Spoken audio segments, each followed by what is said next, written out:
আসসালামু আলাইকুম রহমতুল্লাহি ওয়া বারাকাতুহু। কেমন আছেন সবাই?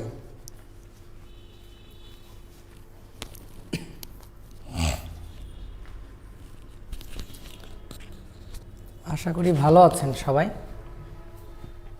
সাউন্ড ঠিকঠাক শোনা যাচ্ছে কিনা একটু কমেন্ট করবেন।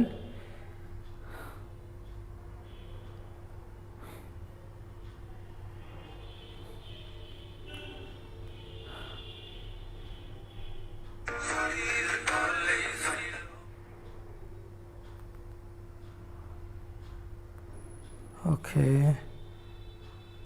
আমি কি লাইভে ঢুকেছি? হ্যাঁ, আমাকে দেখা যাচ্ছে না কেন? ও ওকে, আমি কি লাইভে ঢুকেছি? আমাকে দেখা যাচ্ছে না কেন? ও থ্যাংক ইউ ভেরি মাচ। তোমাদের জন্য ভালোবাসা।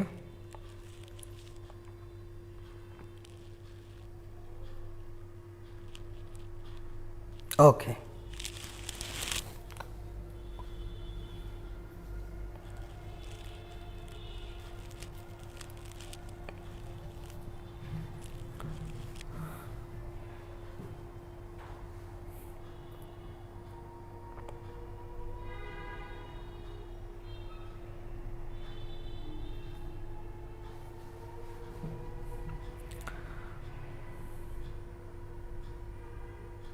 Thank you. আলহামদুলিল্লাহ সুস্থ আছি এখন।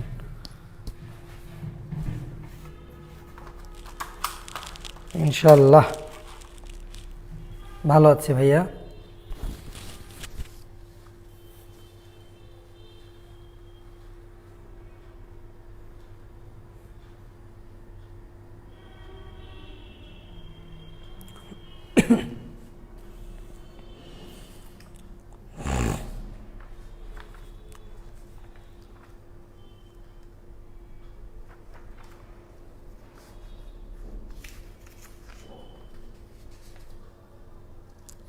আমি কয়েকটা প্রশ্ন দিয়ে পড়ানো শুরু করছি। আমাকে একটু বলতে হবে যে নর্মাল রেসপিরেটরি রেট, এগুলো এমসিকিউতে আসে, আমাকে একটু বলবেন আপনারা। নর্মাল রেসপিরেটরি রেট কত পূর্ণবয়স্ক মানুষে? পূর্ণবয়স্ক মানুষে কত, বাচ্চাদের কত? একটু কমেন্টে জানাবেন। পূর্ণবয়স্ক মানুষে কত, বাচ্চাদের কত? খুব দ্রুত 14 থেকে 18। ঠিক আছে, thank you very much. Tania Barsha, thank you. কোনো বইয়ে কিন্তু 16 থেকে 18 আছে। হ্যাঁ, কোনো বইয়ে 16 থেকে 18 আছে, তবে আমাদের আজমুসারা বইয়ে 14 থেকে 18 আছে। Thank you very much. Thank you Farzana Shobha, Nusrat Jahan Akhi, Tania Barsha, thank you. Sukanta Mondal, thank you. চিলড্রেনের 40, হাসিবুর, শিরিন আক্তার 14 থেকে 18, থ্যাংক ইউ ফারজানা শোভা, রিচি, আবিদ, সবাইকে অসংখ্য ধন্যবাদ। তাহলে পূর্ণবয়স্ক মানুষের কথা বললাম 14 থেকে 18, তাই না? আর পার মিনিটে আর কি, বাচ্চাদের হচ্ছে 40 পার মিনিটে। এটা একটা হাই ভোল্টেজ এমসিকিউ। এবার আসেন আর কয়েকটা জিনিস আপনাদের কাছ থেকে একটু রিভিউ নিই, দেখি আপনাদের মনে আছে কিনা। যে প্রশ্বাস কেন্দ্র এবং নিঃশ্বাস কেন্দ্র, প্রশ্বাস এবং নিঃশ্বাস কেন্দ্র আমি আপনাদেরকে পড়িয়েছিলাম গত ক্লাসে, দেখছেন কিনা? প্রশ্বাস কেন্দ্র এবং নিঃশ্বাস কেন্দ্র। সৈয়দা সুমাইয়া নামটাই নিল না, আই এম সো সরি। আসলে সবার নাম তো পড়াটা একটু মুশকিল, তো যাই হোক, থ্যাংক ইউ, তুমি উত্তর দিয়েছ। আমাকে একটু বলবা যে তোমার যে ধরো এটা মিড ব্রেন, ধরো এটা সেরেবেলাম, ধরো এটা পন্স, ধরো এটা মেডুলা। তো দেখো আমি যেটা তোমাকে বোঝানোর চেষ্টা করছি যে এটা ধরো সামনের দিক, এটা ধরো পিছনের দিক, তাহলে এটার নাম কি? এই সেন্টারটার নাম কি? Ventral respiratory group. এই সেন্টারটার নাম কি? আরে দূর, দেখতেছে, কেটে দিচ্ছি। এখানে কিছু নিউরন এখানে এরকম আছে, তাই না?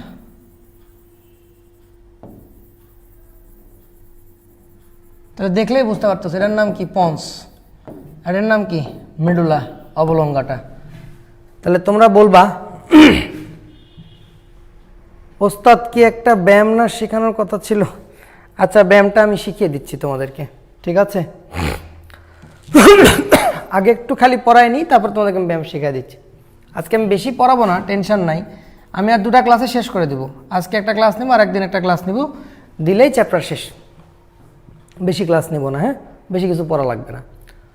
তাহলে তোমরা আমাকে একটু বলো তো যে এই সেন্টারগুলোর নাম কি? এটার নাম নিউমোট্যাক্সিক সেন্টার। হ্যালো, আসসালামু আলাইকুম। আচ্ছা, আমি একটু কেটে দিচ্ছি আপনাকে, দেখতে পাচ্ছেন তো আমি একটু ক্লাসে আছি, হ্যাঁ? পরে কথা বলছি। গাধা লোকজন, কেটে দিচ্ছি বারবার, তারপরে কল দিচ্ছি। তো শোনো, এটা হচ্ছে নিউমোট্যাক্সিক সেন্টার, এটা অ্যাপনিস্টিক সেন্টার। আর এটা কি? Ventral respiratory group, VRG। আর এটার নাম হচ্ছে কি? Dorsal respiratory group. তোমরা খালি আমাকে বলবা যে কোনটা প্রশ্বাস কেন্দ্র আর কোনটা নিঃশ্বাস কেন্দ্র। এই যে 4টা সেন্টার দেখাইছি আমি, এর মধ্যে নিউমোট্যাক্সিক অ্যাপনিস্টিক সেন্টার, এই দুটো থাকে কোথায়? Oh no, I am so sorry, আমি মোবাইলটা সাইলেন্ট করে নিই, দাঁড়াও। সো সরি, বারবার ডিস্টার্ব হচ্ছে, সরি। হ্যাঁ, না, মোবাইল সাইলেন্ট করে নিয়েছি। তাহলে আমাকে একটু দ্রুত বলবা, আমি নতুন পড়ায় যাব, দ্রুত বলবা যে এর মধ্যে ভেন্ট্রাল রেসপিরেটরি গ্রুপ না ডরসাল রেসপিরেটরি গ্রুপ, নাকি নিউমোট্যাক্সিক নাকি অ্যাপনিস্টিক। মানে বলতে হবে যে 4টার মধ্যে প্রশ্বাস কেন্দ্র কোনটা, প্রশ্বাস কেন্দ্র কোনটা, কোনটা অ্যাক্টিভ হলে আমরা শ্বাস নেওয়া শুরু করি। রাতুল হাসান না, নিউমোট্যাক্সিক না। ডিআরজি, ভিআরজি, এক একজন এক এক রকম বলতেছে। ভিআরজি এক্সপাইরেটরি, স্নেহা। নিউমোট্যাক্সিক সাইফুল না, ফাতেমা আক্তার, ভিআরজি না। ডরসাল, পায়েল সাহা সঠিক উত্তর দিয়েছে, নাফিউ সঠিক উত্তর দিয়েছে, অনেকেই এখন সঠিক উত্তর দিয়েছে। আচ্ছা, তো দেখো, তোমরা যেগুলা উত্তর দিলা আমি তোমাদেরকে পড়িয়েছিলাম, আমার এত প্রিয় একটা নাম তোমরা ভুলে গেলা, আমি খুব কষ্ট পাইলাম, খুব কষ্ট পাইলাম। এই পৃথিবীতে আমি একটা নামই মনে রাখি, সেটার নাম কি? ভেদি। আমার জীবনের একটাই অর্থ, তার নাম কি? ভেদি। তোমরা আমার ভেদিকে ভুলে গেলা, আমি খুবই কষ্ট পাইলাম। তোমরা আমার ভেদিকে ভুলে গেলা, সো স্যাড, খুবই দুঃখ পাইলাম তোমাদেরকে। তা আমি তোমাদেরকে কি শিখাইছি দেখো, ভেন্ট্রাল, ভেন্ট্রালটা মানে কি? VRG, ventral respiratory group. তো ভেন্ট্রালটা তো কি এক্সপিরেটরি না? ভেন্ট্রালটা তো নিঃশ্বাস কেন্দ্র। আর ডরসাল, ডরসালটা হচ্ছে ইনস্পিরেটরি। তাহলে ডরসালটা হচ্ছে কি? ইনস্পিরেটরি। তাহলে এইটা হচ্ছে ইনস্পিরেটরি, ডরসাল। আর ভেন্ট্রালটা হলো এক্সপিরেটরি। ভাইয়া তোমরা ভুল করলে কেন? তাহলে বুঝলা, ডরসাল যদি অ্যাক্টিভ হয় তাহলে শ্বাস নেওয়া শুরু করে দিবা তুমি। আর যদি ভেন্ট্রাল অ্যাক্টিভ হয় তাহলে তুমি শ্বাস ছেড়ে দেওয়া শুরু করে দিবা। ঠিক আছে?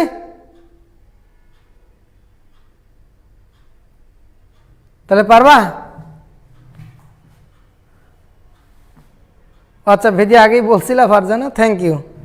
নেট প্রবলেম না? আমি তো দেখতেছি নো প্রবলেম। তুমি কোথায় প্রবলেম পাচ্ছ? কি ধরনের কথাবার্তা বলতেছো এগুলা? আমি তো কোনো প্রবলেম দেখতে পাচ্ছি না। হাসিবুর, ও তোমার ওখানে সমস্যা থাকতে পারে।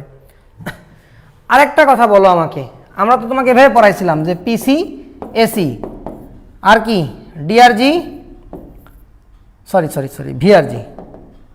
এদিকে হলো, পিছনে হলো ডিআরজি আর সামনে হলো ভিআরজি। তাহলে তোমাকে তো বললামই যে মেডুলা অবলঙ্গাটাতে কি থাকে, তাহলে প্রশ্বাস নিঃশ্বাস কেন্দ্র কোথায় থাকে? মেডুলা অবলঙ্গাটাতে। আর এদেরকে নিয়ন্ত্রণ করে আবার কে? নিউমোট্যাক্সিক আর অ্যাপনিস্টিক। তাহলে পন্সেও থাকে রেসপিরেটরি সেন্টার, মেডুলাতেও থাকে। তারপরেও পরীক্ষায় যদি আসে যে প্রশ্বাস কেন্দ্র কোথায় থাকে বা নিঃশ্বাস প্রশ্বাস কেন্দ্র বা শ্বসন কেন্দ্র কোথায় থাকে, যদি অপশানে একটাই দেওয়া লাগে তো মেডুলাই দিয়ে দিও, কারণ এরা যেহেতু ডাইরেক্ট প্রশ্বাস নিঃশ্বাসের কাজটা করতেছে।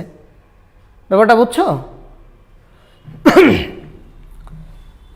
মেন কাজটা তো কি, ধরো তুমি তোমার কোলের মধ্যে একটা পিচ্চি বাচ্চা নিয়ে আসো, হ্যাঁ, নিয়ে থেকে কি করতেছো,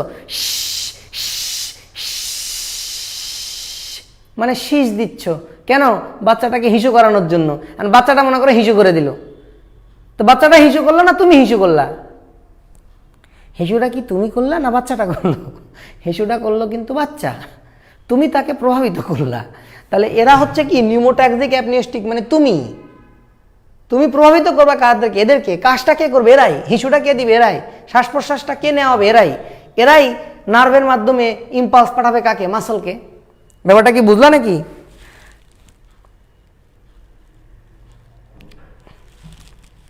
ওকে, তাহলে তোমরা কি শিখছো? প্রায়োরিটি। ভেদিকে আমি কি দিছি? প্রায়োরিটি, তোমরা জানো সেটা। তাহলে ভেদিকে কি দিতে হবে? প্রায়োরিটি দিতে হবে। পাইওর মানে কি বলো? পাইওর মানে তোমাদেরকে কি শিখাইছি? নিউমোট্যাক্সিক সেন্টার। পি মানে নিউমোট্যাক্সিক সেন্টার, ইনস্পিরেশন অফ করবে। তাহলে তাহলে এটা আমাদের কি সেন্টার? ইনস্পিরেটরি। ভেদি দিয়ে পড়লাম আমরা কি, যে ডরসালটা ইনস্পিরেটরি, ভেন্ট্রালটা এক্সপিরেটরি। তাহলে আমরা এখন কি শিখলাম? এই পৃথিবীতে আমরা কি শিখলাম? আমরা শিখলাম যে পি এটাকে অফ করে দিবে। এটাকে কি করে দিবে? পি অফ, যে তুই থাম। ইনস্পিরেশন অফ করে কি করবে? এক্সপিরেশনকে রান করে দিবে। এক্সপিরেশনকে কি করে দিবে? রান করে দিবে। বুঝলা? তাহলে পি আইকে অফ করে ইকে রান করবে। পাইওর। পি আইকে অফ করে ইকে রান করবে। এটা পড়াইছি কতদিন। উল্টা কাজ, এখন ধরো তুমি শুরু করে দিছো কি, ই মানে তুমি এক্সপিরেশন করতেছো, শ্বাস ছাড়তেছো, সারা জীবন ধরে ছাড়বা নাকি? সারা জীবন ধরে ছাড়া যাবে না, থেমে যাও। তাহলে এই যে থামার কথাটা কে বলবে ভাই তোমাকে? এই থামার কথাটা বলবে এ। থামার কথাটা কে বলবে তোমাকে? এ বলবে যে অনেক অনেক নিয়ে ছেড়েছিস, আর ছাড়িস না বাবা, তুই এবার থাম। এবার তোমাকে থামতে বলে সে তখন কি করবে? একে বলবে যে প্লিজ আপনি শুরু করুন। তখন তুমি শ্বাস আবার নেওয়া শুরু করবা। ব্যাপারটা কি ক্লিয়ার? তখন তুমি কি করবা? শ্বাস নেওয়াটা শুরু করবা, পারবা না?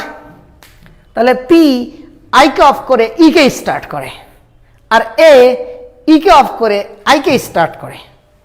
তো তুমি যে কোনো একটা মনে রাখবা। আমি পাইওরটা মনে রাখি, পাইওরের উল্টা হচ্ছে, মানে পাইওর দিয়ে পিটা মনে রাখি, তার উল্টাটা হচ্ছে এসি, অ্যাপনিস্টিক সেন্টার। তাহলে তোমরা বলবা নিউমোট্যাক্সিক সেন্টার ইন্সপিরেশন অফ করে এক্সপিরেশন চালু করে, শেষ। আর অ্যাপনিস্টিক সেন্টার এক্সপিরেশন অফ করে ইনস্পিরেশন চালু করে। পারবা তো ভাই? ক্লিয়ার? তাহলে এগুলো নিয়ে আর কথা বলছি না, এগুলো যেহেতু গত ক্লাসে আছে রিপিট হয়ে যাবে, বাদ দিলাম। আরেকটা জিনিস তোমরা আমাকে একটু ফিডব্যাক দাও।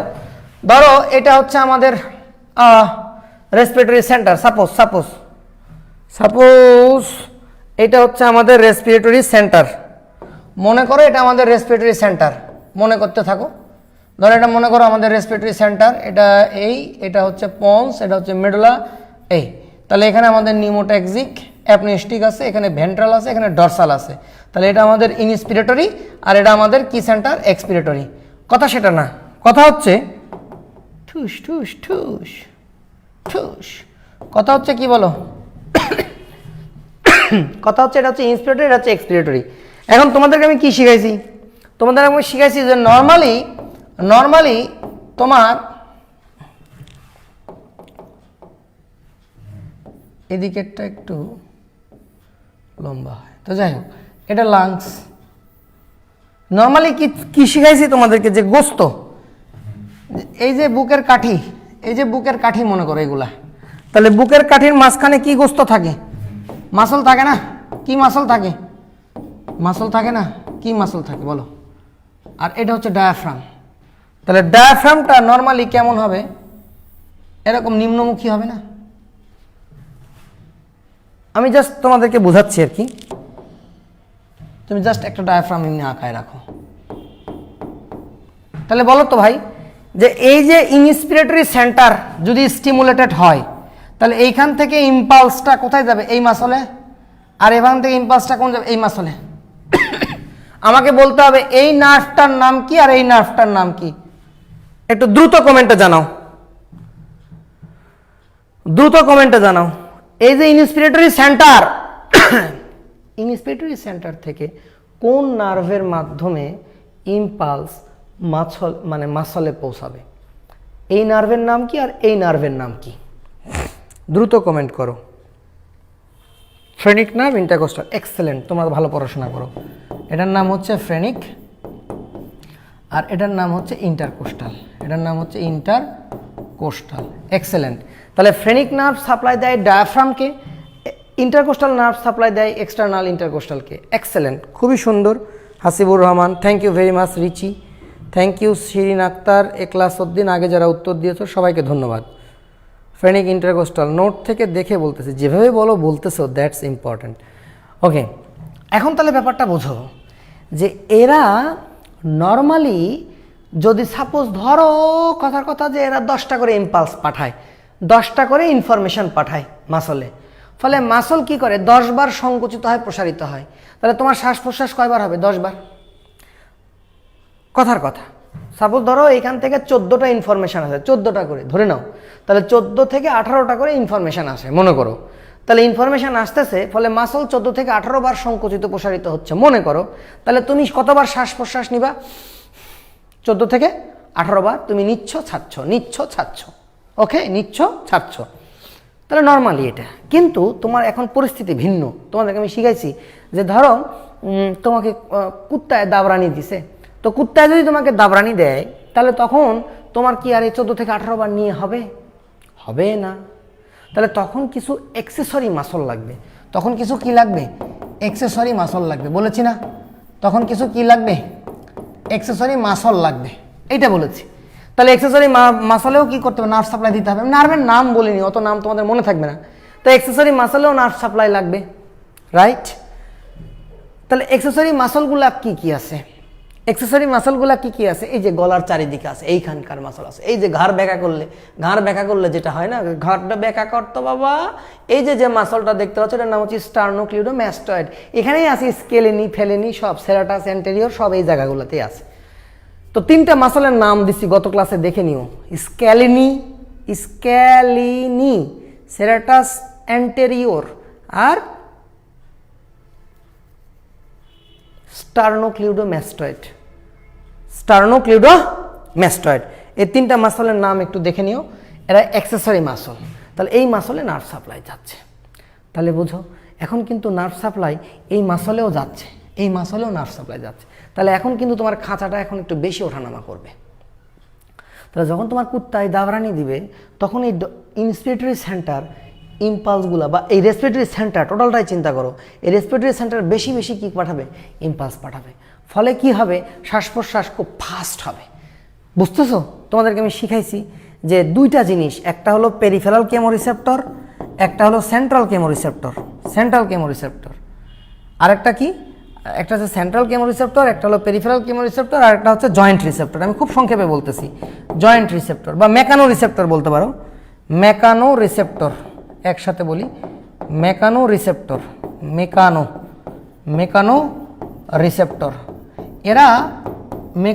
এরা শরীরের বিভিন্ন অংশ থেকে ইনফরমেশন কালেক্ট করে। যেমন সেন্ট্রাল কেমোরিসেপ্টর, এরা কোথায় থাকে? এরা থাকে সেন্টারে, মানে ব্রেনের মধ্যেই থাকে কিছু নার্ভ। তারা রক্তে কি ফিল করতে পারে? এরা রক্তে ফিল করতে পারে partial pressure of carbon dioxide. আর এরা রক্তে কি ফিল করতে পারে? এরা কার্বন ডাইঅক্সাইডও ফিল করে, এরা অক্সিজেনও ফিল করে। এই সেন্ট্রাল কেমোরিসেপ্টর কখন স্টিমুলেটেড হবে? যখন কার্বন ডাইঅক্সাইডের লেভেল বেড়ে যাবে। পেরিফেরাল কেমোরিসেপ্টর কখন স্টিমুলেটেড হবে? যখন partial pressure of carbon dioxide বেড়ে যাবে অথবা অক্সিজেন কমে যাবে, শেষ। মেকানো রিসেপ্টর কখন উত্তেজিত হবে? ধরো মেকানো রিসেপ্টর হিসেবে আমি জয়েন্ট রিসেপ্টর দেখালাম। সাপোজ ধরো আমি জয়েন্ট রিসেপ্টরের কথা বলতেছি, তাহলে আমরা যখন দৌড়াই তখন জয়েন্টে রিসেপ্টর থাকে। তাহলে এই জয়েন্ট রিসেপ্টরগুলো যদি স্টিমুলেটেড হয় তাহলে কি হবে? এই সেন্টারগুলো যদি স্টিমুলেটেড হয় তাহলে ইনফরমেশন কোথায় যাবে? এই যে রেসপিরেটরি সেন্টারে। তাহলে ইনফরমেশন কোথায় যাবে? ইনফরমেশন রেসপিরেটরি সেন্টারে যাবে। ইনফরমেশন কোথায় যাবে? রেসপিরেটরি সেন্টারে। তোমরা কি বুঝতেছো ভাই? আমি গতদিন তোমাদের পড়ানোর সময় মনে হলো যে তোমরা হয়তো বা 3rd লেকচারটা খুব কঠিনভাবে নিয়েছো, তাই একটু সহজ করে বলার চেষ্টা করতেছি। কিচ্ছু না, রক্তে যদি কার্বন ডাইঅক্সাইড বেড়ে যায় এটা ফিল করে যে রিসেপ্টর, তাদেরকে আমরা বলতেছি কেমোরিসেপ্টর। এটা যদি সেন্ট্রালি থাকে তাহলে সেন্ট্রাল কেমোরিসেপ্টর, যদি পেরিফেরিতে থাকে পেরিফেরাল কেমোরিসেপ্টর। পেরিফেরি মানে প্রান্তে, কত প্রান্তে? ওই যে হার্টের কাছে যদি থাকে, যেমন অ্যাওর্টিক বডি, আমি তোমাদেরকে শিখাইছিলাম অ্যাওর্টিক বডি। পেরিফেরাল কেমোরিসেপ্টরের নাম কি? Aortic body, carotid body. আমি গতদিন ছবিও দেখেছি যে অ্যাওর্টিক বডি, ক্যারোটিড বডি এগুলা কোথায় থাকে। অ্যাওর্টিক বডি, ক্যারোটিড বডি এগুলা কোথায় থাকে আমি গতদিন তোমাদেরকে ছবিও দেখেছি। তাহলে এই যে অ্যাওর্টিক বডি, ক্যারোটিড বডি এগুলো থেকে ইনফরমেশন কোথায় যাবে? আলটিমেটলি কোথায় যাবে? যার মাধ্যমেই যাক, আমি তোমাদেরকে শিখিয়েছি কার মাধ্যমে যায়। অ্যাওর্টিক বডি কার মাধ্যমে সিগন্যাল পাঠায়, ক্যারোটিড বডি কার মাধ্যমে সিগন্যাল পাঠায়। যদি নাও পারো খালি এতটুকু বোঝো যে এরা রিসেপ্টর, এরা রিসিভ করে। কি রিসিভ করে? Chemical sense.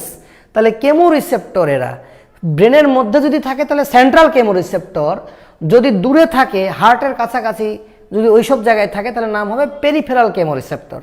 জয়েন্টেও রিসেপ্টর থাকে, জয়েন্ট রিসেপ্টর, এগুলোকে বলা হয় মেকানো রিসেপ্টর। জয়েন্টের রিসেপ্টরগুলোকে বলা হয় মেকানো রিসেপ্টর।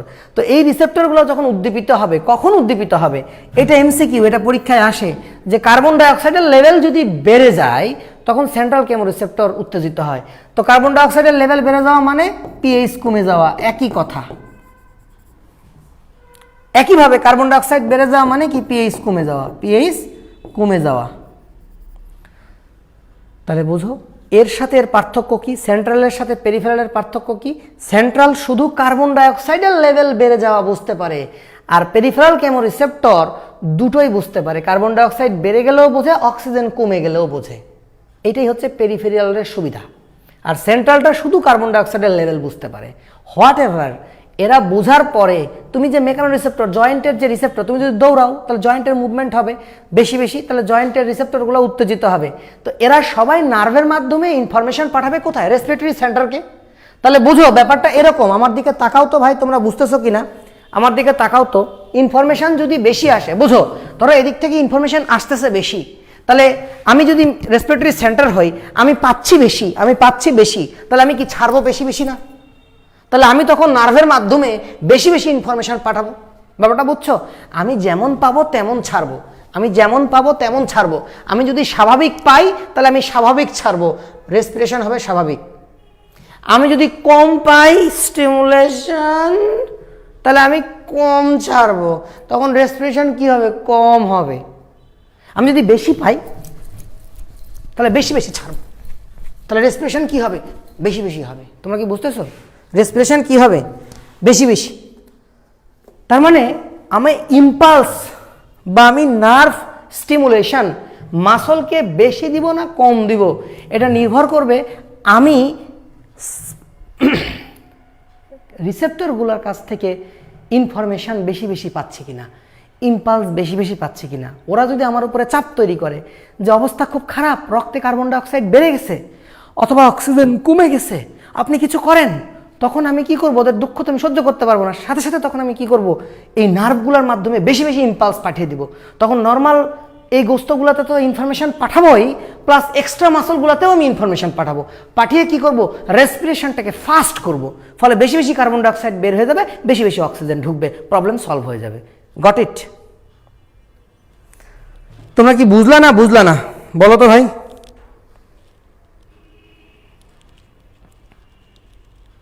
ভাইয়া নোট দিলে ভালো হয়। কে তুমি ভাই?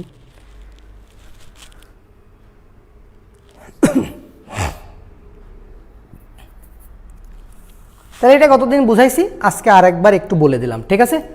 আশা করছি এটা পরিষ্কার হবে। তোমরা খালি এতটুকুই মনে রাখবা যে রেসপিরেটরি সেন্টার হচ্ছে এইটা। রেসপিরেটরি সেন্টারে ইনফরমেশন নিয়ে আসবে বা রেসপিরেটরি সেন্টারকে স্টিমুলেশন দিবে এই রিসেপ্টরগুলো, central chemoreceptor, peripheral chemoreceptor, mechanoreceptor. আবার এমনও হইতে পারে যে আমি ইচ্ছাকৃতভাবে শ্বাস না নিয়েও থাকতে পারি। ধরো দুই রকম ঘটনা ঘটতে পারে। ধরো হাইপোথ্যালামাস, আমার কি আছে? হাইপোথ্যালামাস। ধরো অনেক সময় হয় না, মানুষ আবেগে উঠে গেলে, যখন আবেগে উঠে যায় তখন দেখা যাচ্ছে শ্বাস বন্ধ হয়ে গেছে, আবেগে ভয়ে। তখন তুমি ঘুম থেকে হঠাৎ করে, এটা হয় বিশেষ করে ঘুমের মধ্যে, দেখা যাচ্ছে তুমি ভয় পাইছো, চরম ভয় পেয়ে তোমার কি হইতে পারে? একদম তুমি চুপ হয়ে গেছো, শ্বাস প্রশ্বাস কিছু নিতে পারতেছো না, দম বন্ধ হয়ে আসতে, এরকম হইতে পারে। তাহলে হাইপোথ্যালামাস যদি তোমাকে আবার স্টিমুলেশন দেয়, এটা কি স্টিমুলেশন হবে? নেগেটিভ। হাইপোথ্যালামাস রেসপিরেটরি সেন্টারকে কি করে দিতে পারে? অথবা উল্টাও হইতে পারে। তাহলে হাইপোথ্যালামাস যদি খুব বেশি অ্যাক্টিভ হয়ে যায়, তাহলে দেখা যাচ্ছে যে এত বেশি ইম্পালস রেসপিরেটরি সেন্টারকে দিচ্ছে, রেসপিরেটরি সেন্টার তখন বাধ্য হয়ে কি পাঠাবে? বেশি বেশি ইম্পালস আবার মাসলে পাঠাবে। ব্যাপারটা কি বোঝা গেল? তাহলে মানে আইডিয়াটা হচ্ছে যে যেমন পাবে তেমন ছাড়বে। ও যদি ইম্পালস বেশি বেশি পায় তাহলে সে ইম্পালস বেশি বেশি ছাড়বে। ও যদি ইম্পালস কম পায় তাহলে কম ছাড়বে। ও যদি স্বাভাবিক পায় তাহলে স্বাভাবিক ছাড়বে। তো স্বাভাবিকের সময় খালি এই দুই মাসল কাজ করে, আর যখন বেশি কাজ করা লাগবে তখন এগুলা মাসলও লাগবে, অ্যাক্সেসরি মাসল। তোমরা কি ব্যাপারটা বুঝেছো? আবার এমনও হইতে পারে সেরেব্রাল কর্টেক্স অ্যাক্টিভ হয়ে যেতে পারে। হতে পারে না তুমি নিজে থেকে মনে মনে চাইলে আমি শ্বাস নিব না, এই জীবন রেখে লাভ কি,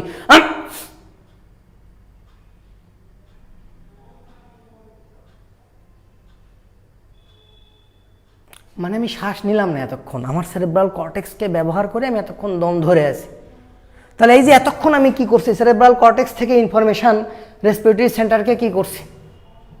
তাহলে দেখো আগে কিন্তু কি হয়েছে? প্লাস মাইনাস হয়েছে। আবার মন চাইলেও একটু বেশি নিতে পারি। তাহলে আমি আমার সেরেব্রাল কর্টেক্স, হাইপোথ্যালামাস এগুলা ইউজ করে কিন্তু রেসপিরেটরি সেন্টারকে প্রভাবিত করতে পারি। চাইলে এটাকে বাড়ায় দিতে পারি, চাইলে এটাকে কমায় দিতে পারি। It's up to me, what হ্যাল টু। ব্যাপারটা কি বুঝলা না? বুঝলা না? পরিষ্কার করো। স্টুডেন্ট কি কমে যাচ্ছে? মন কি খারাপ নাকি?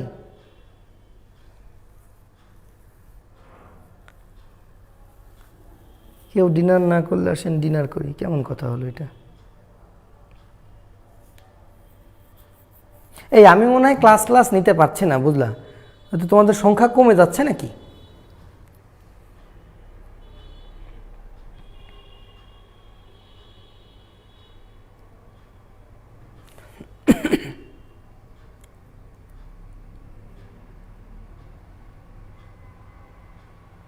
ঠিক আছে, এটা আমি তাহলে আর না বলি। হ্যাঁ, তোমাদের খুব একটা আগ্রহ বোঝা যাচ্ছে না। সংখ্যার দিকে না তাকাই, আমরা জাস্ট পরের বেশ কিছু কথা বলি। তাহলে এ পর্যন্ত আমরা মাত্র দুইটা টপিক পড়েছি এই চ্যাপ্টারের। এ পর্যন্ত আমরা মাত্র দুইটা টপিক পড়েছি এই চ্যাপ্টারের। নাম্বার ওয়ান আমরা যে টপিকটা পড়েছি সেটা হচ্ছে আমরা যে টপিকটা পড়েছি একটা হচ্ছে ব্রিদিং কৌশল বা রেসপিরেশন। একটা পড়েছি রেসপিরেশন প্রসেস বা কৌশল, যাই বলো। একটা পড়েছি রেসপিরেশন প্রসেস, এটা পড়েছি কিভাবে আমরা শ্বাস নিই এবং ছাড়ি।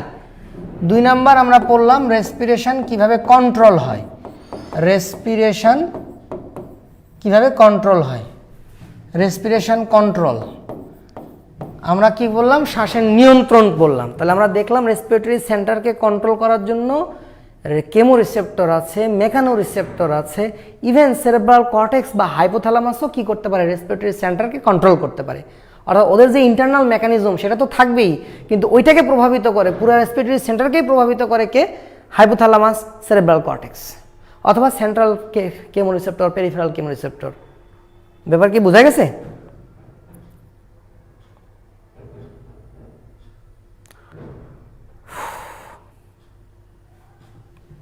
ওকে, তাহলে নেক্সট এখন আসো যে রেসপিরেশন প্রসেস এবং রেসপিরেটরি কন্ট্রোল শেষ। এখন আমি এখান থেকে দুটা জিনিস একটু তোমাদেরকে একটু জানিয়ে যাই। এটা যদিও এখন লাগবে না, এটা একটু অ্যাডমিশনের সময় লাগবে, আমি তোমাদেরকে একটু পড়িয়ে দিচ্ছি, কয়েকটা শব্দ একটু শিখে নাও। একটা হচ্ছে টাইডাল ভলিউম, একটা হচ্ছে টাইডাল ভলিউম কি জিনিস, টাইডাল ভলিউম কি জিনিস। হ্যাঁ, টাইডাল ভলিউম বা টাইডাল ভলিউম, এটা টাইডাল ভলিউম হচ্ছে 500 ml। তোমরা এরকম খাতায় লিখতে পারো যে what is tidal volume. Tidal volume হচ্ছে যে স্বাভাবিক যতটুকু বায়ু বা স্বাভাবিক যতটুকু বাতাস, স্বাভাবিক যতটুকু বাতাস আমরা নিই, স্বাভাবিক যতটুকু বাতাস আমরা নিই প্রশ্বাসের সময় সেটা, অথবা অথবা অথবা স্বাভাবিক যতটুকু বাতাস আমরা ছেড়ে দিই।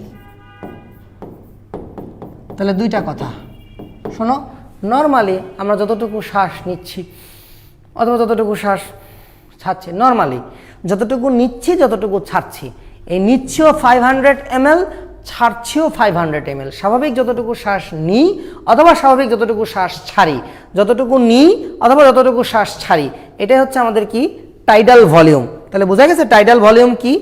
স্বাভাবিক যতটুকু শ্বাস নিই অথবা যতটুকু শ্বাস ছাড়ি। এবার আরেকটা শব্দে আসো, ইনস্পিরেটরি রিজার্ভ ভলিউম।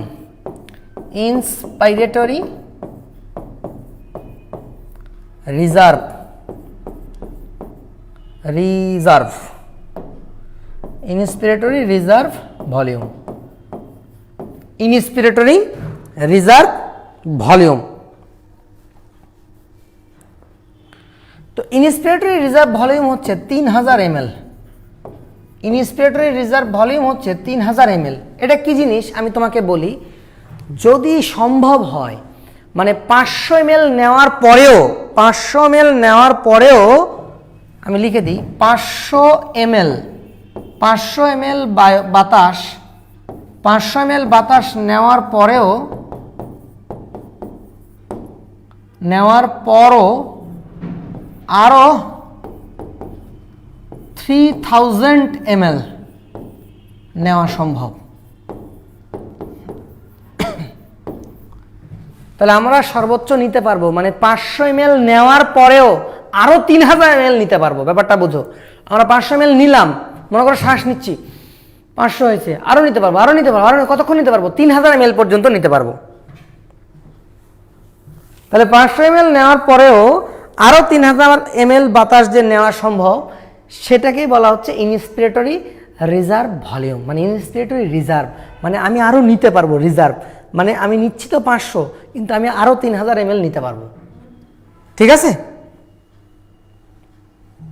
এবার আসো expiratory reserve volume. Expiratory reserve volume. এবার আসো এক্সপাইরেটরি বা এক্সপিরেটরি রিজার্ভ ভলিউম। তো এক্সপিরেটরি রিজার্ভ ভলিউমটা কত? 1100 ml। এক্সপিরেটরি রিজার্ভ ভলিউমটা কত? 1100 ml। আমি যদি খুব সহজ করে বলি, একইভাবে এই ঘটনাটা কি হবে, 500 ml ছাড়ার পরেও আমরা নর্মালি কতটুকু ছাড়ি? 500। এই 500 ml ছাড়ার পরেও আরও কতটুকু ছাড়তে পারবো? আরও 1100 ml ছাড়তে পারবো, আরও 1100 ml ছাড়তে পারবো, ছাড়তে পারি। ব্যাপারটা কি বুঝলা? তাহলে 500 ml ছাড়ার পরেও আরও এই যে 1100 ml আমরা ছেড়ে দিতে পারি। মনে করো শ্বাস ছাড়তেছো, এবার যদি ছাড়তেই থাকো, 500 ছাড়ার পরেও আরো 1100 ml ছাড়তে পারবা সর্বোচ্চ। তাহলে ব্যাপারটা কি বুঝলা? তাহলে 500 ml নিলাম নর্মালি, নেওয়ার পরে আরো যতটুকু নিতে পারবো সেটা হচ্ছে আমার রিজার্ভ ভলিউম। কতটুকু নিতে পারবো? 3000। এবার ছাড়তেছি, ছাড়তেও পারবো নর্মালি 500, টাইডাল ভলিউম। তাহলে ছেড়ে দিচ্ছি 500, এরপরে আরো ছাড়তে পারবো কত? 1100। ঠিক আছে, তাহলে এটা হচ্ছে আমাদের এক্সপিরেটরি রিজার্ভ ভলিউম। এবার আসো রেসিডুয়াল ভলিউম। আরেকটা শব্দ আসবে residual volume. Residual volume, residual volume. তাহলে রেসিডুয়াল ভলিউম কত? রেসিডুয়াল ভলিউম হচ্ছে 1200 ml। রেসিডুয়াল ভলিউম কত? 1200 ml। রেসিডুয়াল ভলিউম কত? 1200 ml। এটার সংজ্ঞাটা হচ্ছে এরকম যে সর্বোচ্চ ছাড়ার পরেও রেসিডুয়াল ভলিউম হচ্ছে 1200 ml। সত্যিকার অর্থে বইয়ে হয়তো দেওয়া থাকবে এরকম যে এটা প্রায় কাছাকাছি, এই চিহ্নটা দিয়ে বোঝাচ্ছি কাছাকাছি 1500 ml, 1500 ml এর কাছাকাছি। তো রেসিডুয়াল ভলিউম কি? সর্বোচ্চ ছাড়ার পরেও যেটুকু বাতাস, সর্বোচ্চ ছাড়ার পরেও যেটুকু বাতাস ফুসফুসে থাকে। ব্যাপারটা বুঝো। তুমি পরীক্ষার হলে গেছো, তুমি সব ভুলে যাও না? পরীক্ষার হলে যখন যাও আল্লাহর রহমতে সব ভুলে যাও না? সব ভুলে যাও, কিন্তু আল্লাহর রহমতে কি হয় যে সব ভুলে যাওয়ার পরেও পরীক্ষার হলে কিছু তোমার মনে থাকে। ওটাকে বলে কি? Residual knowledge. তাহলে সব বাতাস ছেড়ে দিয়েছো, সর্বোচ্চ ছেড়ে দিয়েছো, সর্বোচ্চ ছেড়ে দিয়েছো। এই সর্বোচ্চ ছাড়ার পরেও যতটুকু বাতাস তোমার ফুসফুসে অবশিষ্ট থাকে সেটাই হচ্ছে রেসিডুয়াল ভলিউম। এটা অলমোস্ট 1200 ml, কোনো কোনো বইয়ে 1500 ml এর কাছাকাছি আছে। ঠিক আছে, এবার আসো ভাইটাল ক্যাপাসিটি। পরীক্ষায় যেটা আসে সেটা হচ্ছে ভাইটাল ক্যাপাসিটি। পরীক্ষায় যেটা আসে সেটা হচ্ছে ভাইটাল ক্যাপাসিটি। ভাইটাল ক্যাপাসিটি কি জিনিস? তো ভাইটাল ক্যাপাসিটি আগে একটু জেনে রাখো যে ভাইটাল ক্যাপাসিটি জিনিসটা কি। যদি খুব সহজ করে বলি, দেখো ভাইটাল ক্যাপাসিটি মানে হচ্ছে tidal volume plus inspiratory reserve plus expiratory reserve.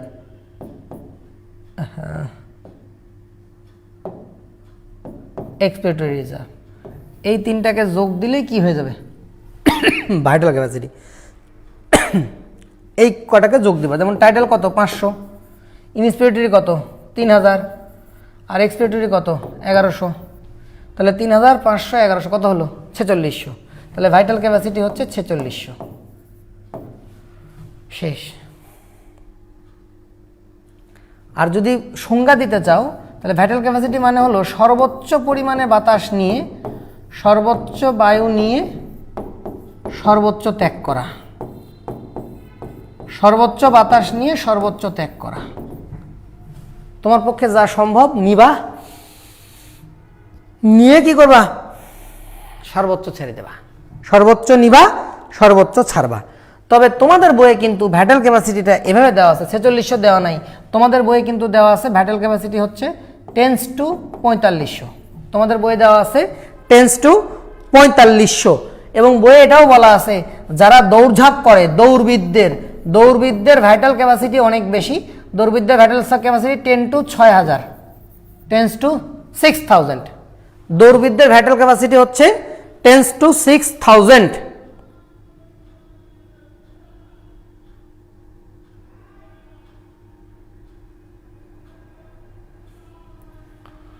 তাহলে এই কটা জিনিস একটু পড়তে হবে যারা ভবিষ্যতে একটু এখান থেকে একাডেমিকে এই প্রশ্নটা আসে ভাই, যে দৌড়বিদদের ভাইটাল ক্যাপাসিটি কত।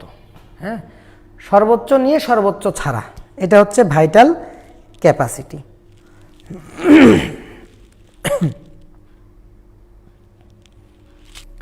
সর্বোচ্চ বাতাস নিলা, এই দেখো তুমি সর্বোচ্চ নিলা কত? সর্বোচ্চ নিলা কত? 500 নিলা। আর সর্বোচ্চ কত নিতে পারো? এর থেকে বেশি আরো 3000 ml নিতে পারো। তাহলে নিয়ে ফেললা, তাহলে 3000 আর 3500 হয়ে গেল। এখন এই যে নিলা, নেওয়ার পরে সর্বোচ্চ কতটুকু ছাড়তে পারবা? 1100 ml সর্বোচ্চ ছাড়তে পারবা। তাহলে এই যে সর্বোচ্চ নিয়ে সর্বোচ্চ ছাড়া, এইটা যোগফলই হচ্ছে। এখানে আবার 500 যোগ হবে না, কিন্তু তোমার মনে হতে পারে সর্বোচ্চ নেওয়া মানে কি? টাইডাল নিলাম 500, আরো বেশি নিচ্ছে 3000। তাহলে ছাড়ার সময় তো স্যার আপনি বললেন যে 500 আগে ছাড়ো, তারপরে আরো যেটা এক্সট্রা ছাড়ো 1100। তো ছাড়ার সময় এটার হিসাবে আসবে না। এটার হিসাবটা হবে এরকম যে সর্বোচ্চ নিলা 500 নিলা, তারপরে আরো 3000 নিলা, এটা যোগ করলা। এবার সর্বোচ্চ ছাড়বা কত? একবারই 1100 ml সর্বোচ্চ ছাড়বা। ওই 1100 ml যোগ দিলে যেটা আসে সেটাই হচ্ছে কি? Vital capacity. দেখো খুবই সোজা, খুবই সোজা। দেখো আমি নর্মালি শ্বাস আমি একটু দেখাই। এটা এখানে থাক, এক লাইনে থাক। দেখো সরি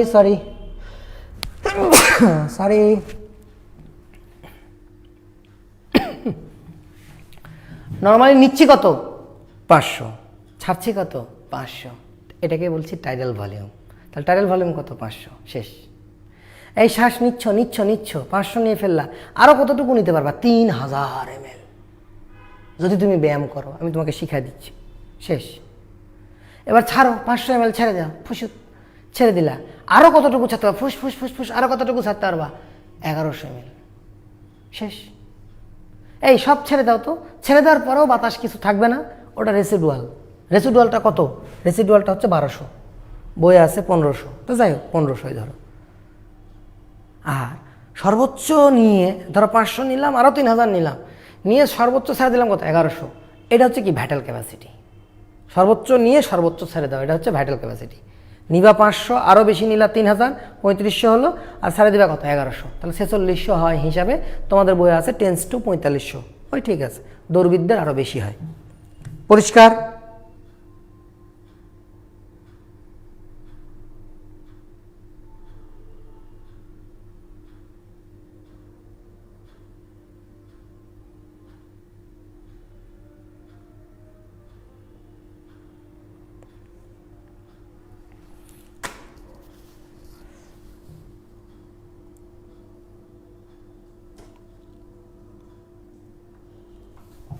ঠিক আছে, নেক্সট।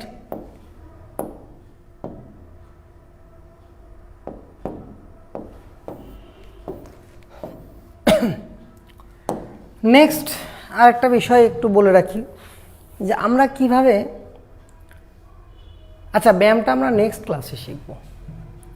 তাকাও, নেক্সট ক্লাস। তোমরা কিন্তু ওই যারা একটু মানে আসলে কি হয় অনেক সময় কমান্ড জিনিসটা ফলো করতে হয়। আসলে তো তোমরা আমার কাছ থেকে অনেক দূরে আছো, হ্যাঁ। দেখো মানে তোমরা আজকে মানে কল্পনাও করতে পারবে না যে কি সিচুয়েশনে আমি ক্লাস নিচ্ছি। মানে বিষয়টা হচ্ছে যে মানে আমাদের আসলে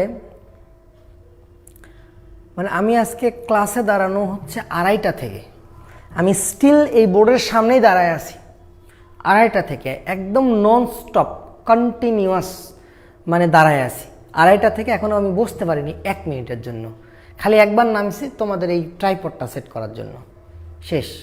2:30 থেকে 3:30, 4:30, 5:30, 6:30, 7:30, 8:30, 9:30 টানা ব্যাচ আমি অফলাইনে এখানে ব্যাচ পড়ালাম, বুঝো। তারপরেও কিন্তু আমি তোমাদের ক্লাসটা নিচ্ছি শুধুমাত্র কিসের কারণে জানো? শুধুমাত্র দায়বদ্ধতা থেকে, যে আমি বলেছি যে আমি ক্লাস নিব, আমি চিন্ময়কে বলেছি যে আমি ক্লাস নিব, কোনো সমস্যা নাই, তুই দে, ক্লাস দে। এই একটা কমিটমেন্টের জন্য আমি ক্লাসটা নিচ্ছি। তো তোমাদের সাথে তো আমার দেখা হচ্ছে না, তো তোমাদেরকে যদি আমি ধরো মানে কাছে পাইতাম ব্যাপারটা হয়তো একটু অন্যরকম হইতো। তো এখন মানে দূরে থেকে কাছে থাকি, ব্যাপারটা এরকম আর কি। তো এইখানে তোমাদের কমিটমেন্টটা, আমার কমিটমেন্ট হচ্ছে আমি যাই হোক ক্লাস নেব, আর তোমার কমিটমেন্টটা হচ্ছে কি? তোমার কমিটমেন্টটা হচ্ছে যে তুমি এগুলো একটু ঠিকঠাক মতো পড়বা, আমি যেভাবে যেভাবে বলবো সেভাবে করবা। কোনটা একাডেমিকে আসবে, কোনটা অ্যাডমিশনে আসবে, কতটুকু পড়ানো লাগবে, কতটুকু পড়ানো লাগবে না, দেখো এটা তো আমার থেকে বেশি তুমি জানবা না, জানবা না। সো আমি যেহেতু এটা 10-15 বছরের অধিক সময় ধরে এটা আমি করি, সুতরাং আমি ভালো জানি যে এই অধ্যায়ের কোনটা জিনিস লাগবে, কোনটা জিনিস লাগবে না। যেমন তোমাদেরকে যেটা আমি পড়াইছি, ফার্স্টেই একটা সৃজনশীল প্রশ্ন পড়াইছি। কি পড়াইছি? যে কিভাবে শ্বাস নিই, কিভাবে শ্বাস ছাড়ি, প্রশ্বাস কৌশল, নিঃশ্বাস কৌশল। এবং আরেকটা সৃজনশীল পড়াইছি যে এই প্রশ্বাস নিঃশ্বাস কৌশল নিয়ন্ত্রণ হয় কিভাবে? নিয়ন্ত্রণ হয় রেসপিরেটরি সেন্টার দিয়ে। তো তোমরা সেটা কিভাবে লিখবা? তোমরা লিখবা রেসপিরেটরি সেন্টার থাকে পন্স এবং মেডুলা জুড়ে, পন্সে থাকে এই দুটো সেন্টার, মেডুলাতে থাকে এই দুটো সেন্টার। এরপর লিখবা ভেদি। ভেদি মানে কি? বলবা যে ভেন্ট্রালটা হচ্ছে এক্সপিরেটরি, ডরসালটা হচ্ছে ইন্সপিরেটরি, শেষ। এরপরে কি বলবা? পায়োর, মানে নিউমোটাক্সিক ইন্সপিরেশন অফ করে এক্সপিরেশন রান করে। তারপর উল্টা বলবে অ্যাপনিস্টিক, এক্সপিরেশন অফ করে ইন্সপিরেশন রান করে, বলে দিলা। তাহলে এই দুটোই তো হয়ে গেল। এখন তোমরা বলবো যে রেসপিরেটরি সেন্টারকে প্রভাবিত করে যারা, তারা হলো 3টা নাম দিয়ে দিবা, যে central chemoreceptor, peripheral chemoreceptor, আর হচ্ছে joint receptor. Central chemoreceptor partial pressure of carbon dioxide বেড়ে গেলে স্টিমুলেশন পাঠায়, মানে স্টিমুলেটেড হয় এবং নার্ভ ইম্পালস পাঠিয়ে দেয় রেসপিরেটরি সেন্টারকে। পেরিফেরাল কেমো রিসেপ্টর অক্সিজেন কমে গেলে, কার্বন ডাইঅক্সাইড বেড়ে গেলে প্লাস অক্সিজেন কমে গেলে স্টিমুলেটেড হয় এবং ইম্পালস পাঠায় দেয় রেসপিরেটরি সেন্টারকে। জয়েন্ট রিসেপ্টর স্টিমুলেটেড হলে ইন্সপিরেশন পাঠায় দেয়, স্টিমুলেটেড হলে ইম্পালস পাঠায় দেয় নার্ভের মাধ্যমে, কোথায়? রেসপিরেটরি সেন্টারে। তখন রেসপিরেটরি সেন্টার কি হয়? স্টিমুলেটেড হয় এবং সে তখন কি করে? নার্ভের মাধ্যমে মাসলগুলোতে বেশি বেশি ইম্পালস পাঠায়, ফলে কি হয়? বেশি বেশি ফাস্ট রেসপিরেশন হয়, বেশি বেশি কার্বন ডাইঅক্সাইড বের হয়ে যায়, বেশি বেশি অক্সিজেন ঢোকে, শেষ। এছাড়া বলবা যে হায়ার সেন্টার আছে কিছু, অর্থাৎ হাইপোথ্যালামাস বা সেরেব্রাল কর্টেক্স রেসপিরেটরি সেন্টারকে কন্ট্রোল করতে পারে, শেষ। এটাই তো লেখার প্রসেস।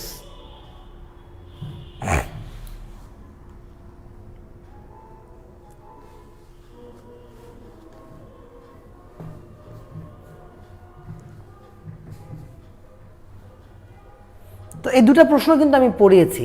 তারপরে একটা কি পড়াইলাম? তারপরে একটা পড়াইলাম এমন একটা প্রশ্ন যেটা অ্যাডমিশনে আসে। সেখান থেকে কি আসে? যে ভাইটাল ক্যাপাসিটি কি? ভাইটাল ক্যাপাসিটি কি এটা পড়াইলাম, যে ভাইটাল ক্যাপাসিটি কি এটা পরীক্ষায় আসে। এটা পড়াতে গিয়ে আমি এক্সট্রা আরও কিছু পড়াইলাম, টাইডাল ভলিউম কি, ইন্সপিরেটরি রিজার্ভ ভলিউম কি, এক্সপিরেটরি রিজার্ভ ভলিউম কি, রেসিডুয়াল ভলিউম কি, ভাইটাল ক্যাপাসিটি কি, দৌড়বিদ্যার ভাইটাল ক্যাপাসিটি কত, এটা দেখো প্রশ্ন ব্যাংক খুলে দেখো অনেক জায়গায় আসছে অ্যাডমিশনের সময়। তো এটা পড়লা হয়ে গেল। এখন কি পড়বো দেখো, এখন আরেকটা টপিক পড়াই তোমাদেরকে, সেটা এটা হচ্ছে অ্যালভিউলাস। অ্যালভিউলাস এটা হচ্ছে আমার হার্ট মনে করো, আর এটা হচ্ছে আমার মনে করো কোষ। তো কি পড়া লাগবে, এই ছবিটা তোমাদেরকে আমি দেখাইছি এর আগে যে কি পড়তে হবে, আমি জাস্ট একবারে অত রঙের কালি চেঞ্জ করলাম না, ব্যাপারটা খালি বুঝে দেখো যে ঘটনাটা কি হবে। যে হার্ট থেকে নল বের হবে, নল বের হয়ে কোথায় আসবে, টিস্যুতে, কি সাপ্লাই দেওয়ার জন্য, অক্সিজেন সাপ্লাই দেওয়ার জন্য। এবারে কৈশিক জালিকা হবে, কৈশিক জালিকাগুলো মিলে আবার শিরা হবে, শিরাটা আবার কোথায় ঢুকবে, হার্টে ঢুকবে, তাই না। আবার দেখো হার্ট থেকে লাংসে নল যাবে, লাংসে নল গেল, যে কৈশিক জালিকায় ভাগ হলো, এরপরে এই কৈশিক জালিকাগুলো মিলিত হলো, মিলিত হয়ে কি হলো, শিরা, সরি হ্যাঁ শিরা। তাহলে শিরা এসে কোথায় ঢুকবে, হার্টে। তোমাদেরকে যেটা পড়তে হবে সেটা হচ্ছে দুইটা ইস্যু পড়তে হবে। একটা হচ্ছে এই যে লাংস, তোমাদেরকে যেটা পড়তে হবে এই যে লাংস, তাহলে লাংসের সাথে তোমাদের রক্তের একটা কানেকশন আছে, লাংসের সাথে রক্তের একটা কানেকশন আছে। আর কি কানেকশন আছে, কোষ, এই যে নিচের দিকে কোষ, এই কোষের সাথে রক্তের একটা কানেকশন আছে, কোষের সাথে রক্তের একটা কানেকশন আছে। এই দুই কানেকশন পড়তে হবে। কি কানেকশন পড়তে হবে দেখো, যে কেন অক্সিজেন এখান থেকে এখানে আসে, এই অক্সিজেন এদিক দিয়ে হার্টে আসে, হার্ট তখন সেই অক্সিজেনকে কোথায় পাঠায়, এখানে দিয়ে। আবার পড়তে হবে এখান থেকে কেন অক্সিজেন এখানে যায়, এটা একটা পড়া। আর আরেকটা পড়া কি, যে কোষ থেকে কেন কার্বন ডাইঅক্সাইড এখানে যায়, এবং কার্বন ডাইঅক্সাইড কিভাবে এখানে আসে, এবং এখান থেকে কিভাবে এখানে আসে। তাহলে আমাদের দুইটা পড়া কি, যে এই অক্সিজেন কেন এখান থেকে এখানে আসে, দেখো কেন আসে, এই প্রেশারটা দেখো, যে অক্সিজেনের pressure, partial pressure of oxygen, partial মানে আংশিক, মানে অনেক গ্যাস থাকে তো তার মধ্যে অক্সিজেনের চাপটা কত। তাহলে অক্সিজেনের আংশিক চাপ কি বলবা, অক্সিজেনের আংশিক চাপ, পার্শিয়াল প্রেশার অফ কি অক্সিজেন। এখন এটা এক এক বইয়ে এক এক রকম পাবা, যে পার্শিয়াল প্রেশার অফ অক্সিজেন এক এক বইয়ে এক এক রকম পাবা, বুঝেছো। পার্শিয়াল প্রেশার অফ অক্সিজেন এক এক বইয়ে এক এক রকম পাবা। তো তোমরা যেটা পড়বা সেটা হচ্ছে মোটামুটি 104 পুরো, এখানে 104 পার্শিয়াল প্রেশার অফ অক্সিজেন, এখানে 104, ঠিক আছে। আর এইখানে যে রক্তটা এদিক থেকে এই দিকে যাচ্ছে, বোঝো, যে রক্তটা এদিক থেকে এদিকে যাচ্ছে সেই রক্তে পার্শিয়াল প্রেশার অফ অক্সিজেন, সেই রক্তে পার্শিয়াল প্রেশার অফ অক্সিজেন হচ্ছে 40, পার্শিয়াল প্রেশার অফ অক্সিজেন কত, 40 মিলিমিটার অফ মার্কারি। তাহলে বোঝো একটা রক্ত যেটা কিনা অ্যালভিউলাস অতিক্রম করছে, যে রক্তটা অ্যালভিউলাস অতিক্রম করছে সেই রক্তে অক্সিজেনের পরিমাণ কি খুবই কম। অ্যালভিউলাসে যেহেতু অক্সিজেন তুমি নিয়েছো তাহলে অক্সিজেনের পরিমাণ খুবই বেশি। তাহলে ঘটনাটা কি হবে, এখান থেকে আস্তে আস্তে আস্তে আস্তে কি হবে, অক্সিজেন আসা শুরু করবে, অক্সিজেন আসা শুরু করবে। তাহলে অক্সিজেন যখন প্রচুর পরিমাণে আসবে তখন এই 40 প্রেশারটা কত হয়ে যাবে, 100, 40 প্রেশারটা কত হবে, 104, সরি 104। ব্যাপারটা কি বোঝা গেল, 40 প্রেশারটা কত হবে, 104। এই 104 প্রেশার নিয়ে এই অক্সিজেনের প্রেশারটা কত আছে এখানে, 104। এই 104 প্রেশার নিয়ে সে তখন এই নলের মধ্যে ঘুরবে, 104 প্রেশার নিয়ে। কত প্রেশার নিয়ে, 104। তাহলে এখানে যখন রক্তটা আসলো তখন অক্সিজেনের প্রেশার কত বলো তো, অক্সিজেনের প্রেশার হচ্ছে 104। তাহলে এই রক্তটা যখন এখানে আসলো, কোষের কাছাকাছি যখন আসলো, অক্সিজেনের প্রেশার কত, 104। তাহলে এখন ব্যাপারটা বোঝো, যখন অক্সিজেন কোষ অতিক্রম করছে, ব্যাপারটা বোঝো, এই রক্তনালীটা বা এই রক্তটা যখন কোষ অতিক্রম করে বের হয়ে যাচ্ছে, কোষের মধ্যে অক্সিজেনের পরিমাণ কিন্তু খুবই কম, অক্সিজেনের পরিমাণ কত, 40। তাহলে এখন বলো, যে রক্তটা কোষ অতিক্রম করতেছে সেই রক্তে অক্সিজেনের পরিমাণ কত, 104, আর কোষের মধ্যে অক্সিজেনের পরিমাণ কত, 40। তাহলে এখন কি হবে, ব্যাপন প্রক্রিয়া, এখানে অক্সিজেন যেতে থাকবে না, এই কি কই সরি, নিচে নামতে থাকবে না, নিচে নামতে থাকবে। তাহলে অক্সিজেন এখন নিচে নামবে। তাহলে বলো তো রক্ত এখন অক্সিজেন হারাবে না, রক্ত অক্সিজেন হারাবে, তাহলে রক্তে অক্সিজেন কমে গেলে অক্সিজেনের প্রেশার কমে যাবে না? তাহলে এই দিক থেকে যখন রক্তটা কৈশিক জালিকা অতিক্রম করবে তখন অক্সিজেনের প্রেশার কত হয়ে যাবে? অক্সিজেনের প্রেশার হয়ে যাবে কত? অক্সিজেনের প্রেশার হয়ে যাবে 40। অক্সিজেনের প্রেশার হয়ে যাবে কত? 40। তাহলে এই 40 প্রেশার নিয়ে অক্সিজেন কি করবে? এই 40 প্রেশার নিয়ে এখানে আবার আসবে। তাহলে ব্যাপারটা বুঝছো কেন অক্সিজেনের প্রেশার এখানে 40? কেন অক্সিজেনের প্রেশার এখানে 40 বুঝতে পারছো? তোমরা কি এটা বুঝছো?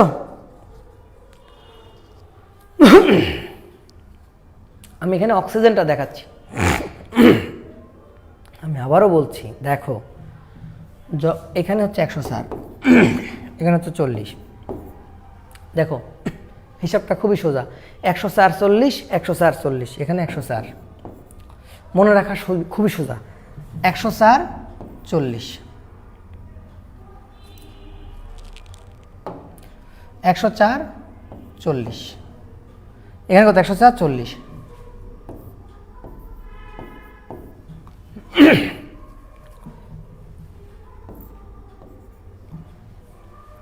তোমরা কি এটা বুঝতে পেরেছো?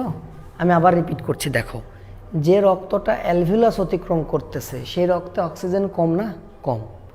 তাহলে উপর থেকে অক্সিজেন নামবে রক্তের মধ্যে, তাহলে রক্ত আস্তে আস্তে অক্সিজেন সমৃদ্ধ হবে না?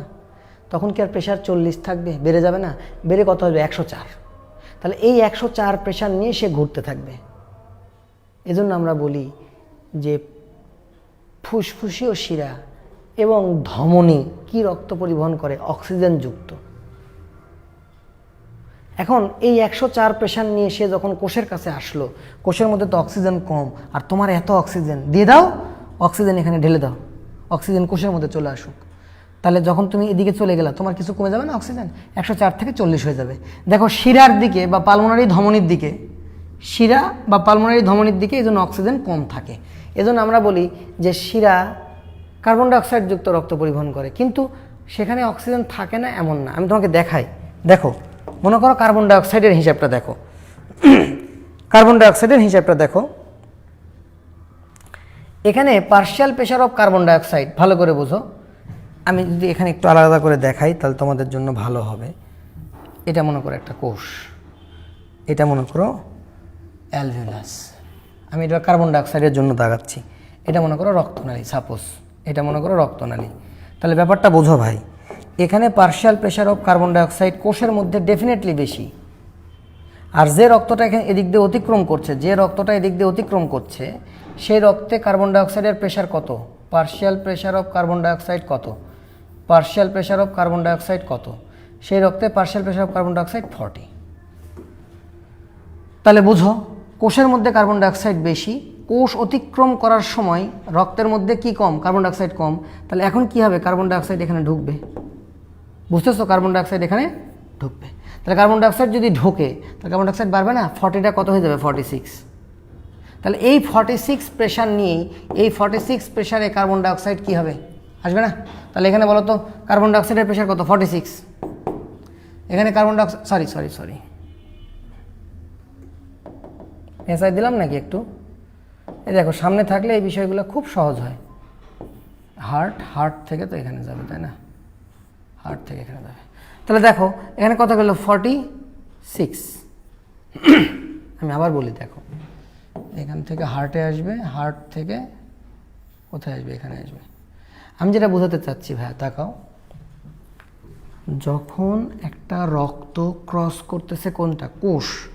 রক্তটা যখন কোষ পার হয়ে যাচ্ছে তখন সেই রক্তে কার্বন ডাইঅক্সাইড কম, কোষে কার্বন ডাইঅক্সাইড বেশি। তাহলে বেশি থেকে কমের দিকে যাবে কার্বন ডাইঅক্সাইড। তাহলে রক্ত কি সমৃদ্ধ হবে? কার্বন ডাইঅক্সাইড সমৃদ্ধ হবে। তাহলে কার্বন ডাইঅক্সাইড বেশি হয়ে যাবে। তাহলে 40 থেকে কার্বন ডাইঅক্সাইডের প্রেশার হয়ে যাবে কত? 46। এই প্রেশারে 46 প্রেশারেই সে কোথায় আসবে?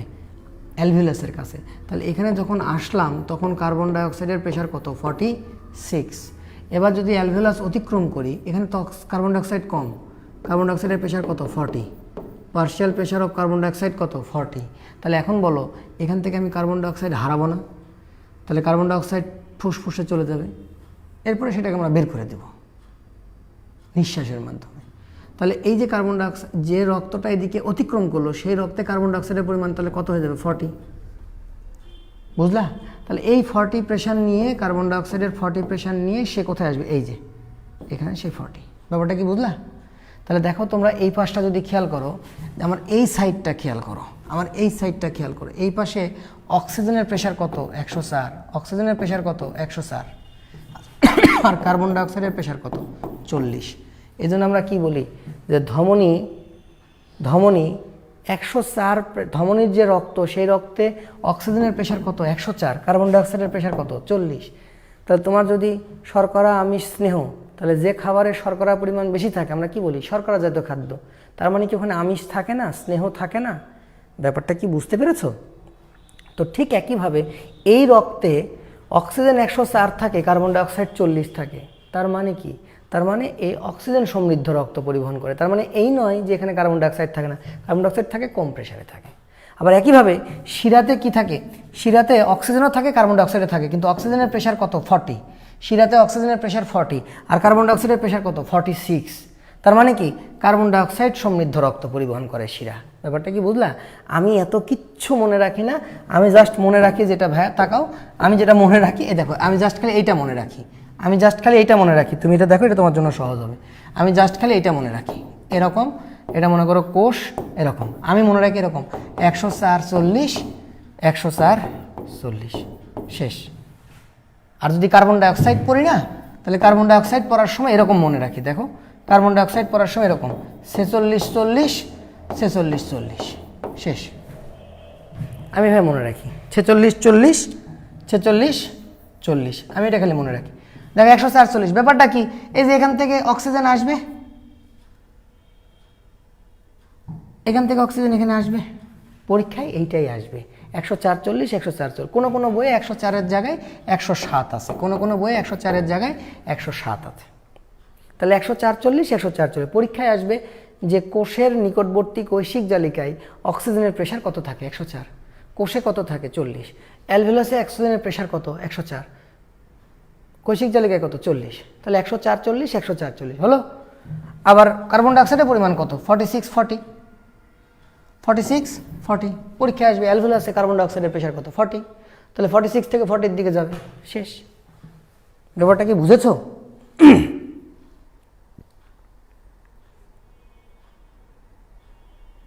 দুইটা একই সাথে ঘটবে, দুইটা একই সাথে ঘটবে, অর্থাৎ ব্যাপারটা এরকম ঘটবে, এইখানেও অক্সিজেন নামবে, তাহলে রক্ত আস্তে আস্তে অক্সিজেন সমৃদ্ধ হবে এবং কার্বন ডাইঅক্সাইড হারাবে। তাহলে দেখো যে রক্তটা এদিক দিয়ে যাবে, যে রক্তটা এদিকে ক্রস করতেছি, সেই রক্ত কিন্তু আস্তে আস্তে অক্সিজেন সমৃদ্ধ হবে এবং কার্বন ডাইঅক্সাইড মুক্ত হবে, কার্বন ডাইঅক্সাইড মুক্ত হবে, অক্সিজেন সমৃদ্ধ হবে, কার্বন ডাইঅক্সাইড মুক্ত হবে, অক্সিজেন সমৃদ্ধ হবে। আর কোষের ক্ষেত্রে উল্টা, কোষের ক্ষেত্রে কি হবে, কোষের ক্ষেত্রে উল্টা হবে। কোষের ক্ষেত্রে কি হবে, তোমরা এটা সবাই জানো যে কোষের মধ্যে কি ঘটনাটা ঘটবে, কোষের মধ্যে উল্টা ঘটনা ঘটবে, এখানে অক্সিজেন ঢুকবে আর কার্বন ডাইঅক্সাইড। তার মানে কি, যে রক্ত কোষ অতিক্রম করবে, যে রক্ত, এটা তো অ্যালভিওলাস, অ্যালভিওলাস, তাহলে যে রক্ত কোষ অতিক্রম করবে সে রক্ত কি হারাবে, অক্সিজেন হারাবে আর কার্বন ডাইঅক্সাইড গেইন করবে, অক্সিজেন হারাবে আর কার্বন ডাইঅক্সাইড গেইন করবে। ক্লিয়ার?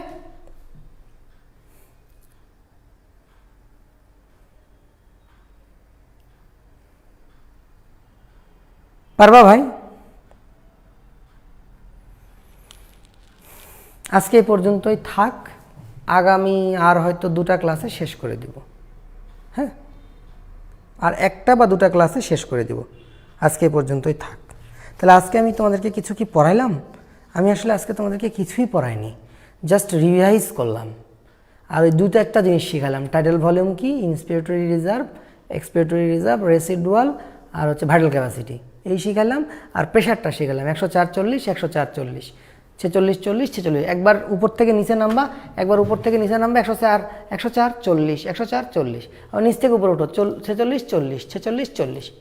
এটা হচ্ছে কার্বন ডাইঅক্সাইড আর এটা হচ্ছে শেষ।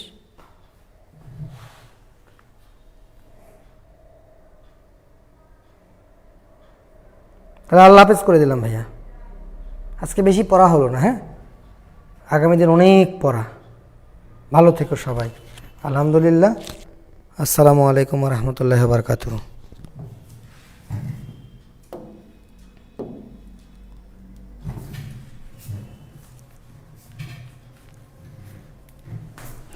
সবাই ভালো থেকো।